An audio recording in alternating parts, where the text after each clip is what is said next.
Existe um tipo específico de pessoa que entra em casa, deixa roupas espalhadas pela cadeira, talvez um copo esquecido na mesa e não sente urgência nenhuma em arrumar aquilo.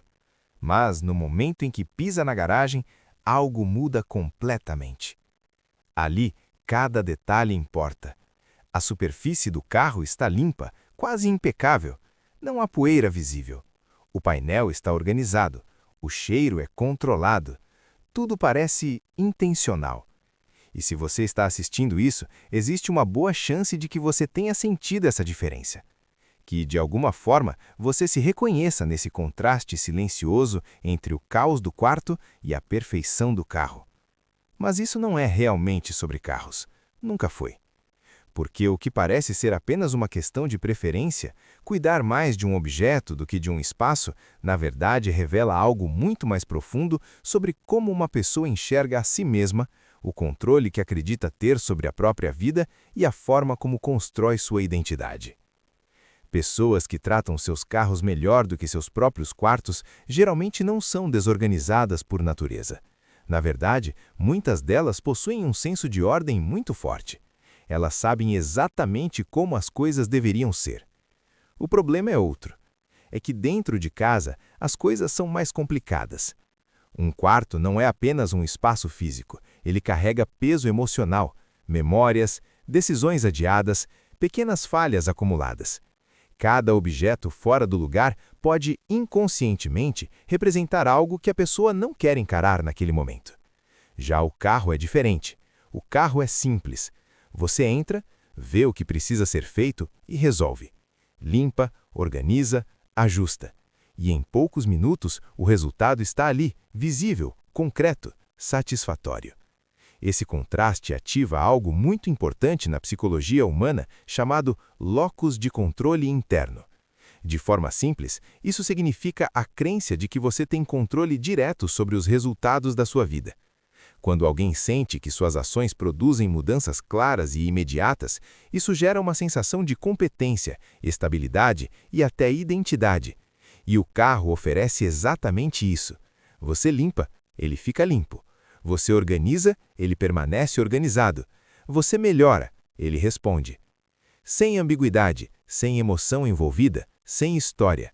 Diferente da vida real.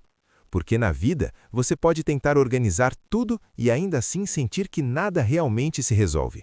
Você pode fazer esforço e não ver retorno imediato. Pode tomar decisões e ainda assim duvidar delas. Então, sem perceber, algumas pessoas começam a investir energia onde o resultado é garantido. Não porque são superficiais, mas porque ali elas conseguem se ver funcionando. Existe também algo mais silencioso acontecendo. O carro, para muitas pessoas, não é apenas um meio de transporte. Ele se torna uma extensão simbólica de quem elas gostariam de ser. Não quem elas são todos os dias, com dúvidas, falhas e inconsistências, mas quem elas acreditam que poderiam ser, em sua forma mais controlada, mais organizada, mais admirável. E isso cria uma projeção. Quando alguém mantém o carro impecável, não está apenas limpando uma máquina, está, de certa forma, organizando uma versão ideal de si mesmo. É mais fácil controlar a aparência de algo externo do que confrontar o estado interno. E isso não é fraqueza, é humano. Na psicologia, isso se conecta a um conceito chamado autoimagem idealizada. É a versão de nós mesmos que construímos mentalmente baseada em quem queremos ser, não necessariamente em quem somos agora. E muitas vezes, essa versão precisa de um espaço para existir. Para alguns, esse espaço é o corpo, para outros, o trabalho, e para muitos, é o carro. Porque o carro é visível, ele pode ser exibido, comparado, admirado, ele fala sem palavras. E em um mundo onde as pessoas estão constantemente sendo avaliadas, direta ou indiretamente, isso importa mais do que gostamos de admitir. Existe também um elemento de orgulho silencioso. Não o tipo de orgulho barulhento, que busca a atenção o tempo todo, mas aquele mais interno, mais pessoal. A sensação de olhar para algo e pensar, isso está do jeito que deveria estar, mesmo que o resto da vida não esteja. E aqui está uma verdade um pouco desconfortável. Muitas pessoas não cuidam de seu quarto porque o quarto não as recompensa emocionalmente da mesma forma. Ninguém vê, ninguém comenta, ninguém valida. Mas o carro pode ser notado, e isso ativa um mecanismo profundo de validação social. Mesmo que a pessoa diga que não se importa com a opinião dos outros, o cérebro humano é naturalmente sensível a reconhecimento. É assim que fomos condicionados ao longo da evolução. Pertencimento significava sobrevivência. Então, quando algo que você controla recebe atenção, mesmo que mínima, isso reforça o comportamento. E aos poucos, sem perceber, a prioridade muda. Não de forma consciente, mas funcional. Outra camada disso tudo está na memória. Para algumas pessoas, o carro representa liberdade. Talvez a primeira sensação real de independência. A primeira vez que puderam ir a algum lugar sem pedir permissão. A primeira experiência de controle sobre o próprio caminho. Essas memórias não desaparecem, elas ficam associadas ao objeto. E quando você cuida desse objeto, você está, de certa forma, preservando aquele sentimento. Não é apenas sobre limpeza, é sobre manter viva uma sensação. Enquanto isso, o quarto pode não carregar o mesmo significado. Ou pior, pode carregar significados opostos. Pode lembrar estagnação, rotina, momentos difíceis, fases confusas da vida. E o cérebro evita naturalmente aquilo que gera desconforto emocional. Então, ao invés de organizar o espaço interno, a pessoa organiza o externo. E isso cria uma ilusão sutil, mas poderosa.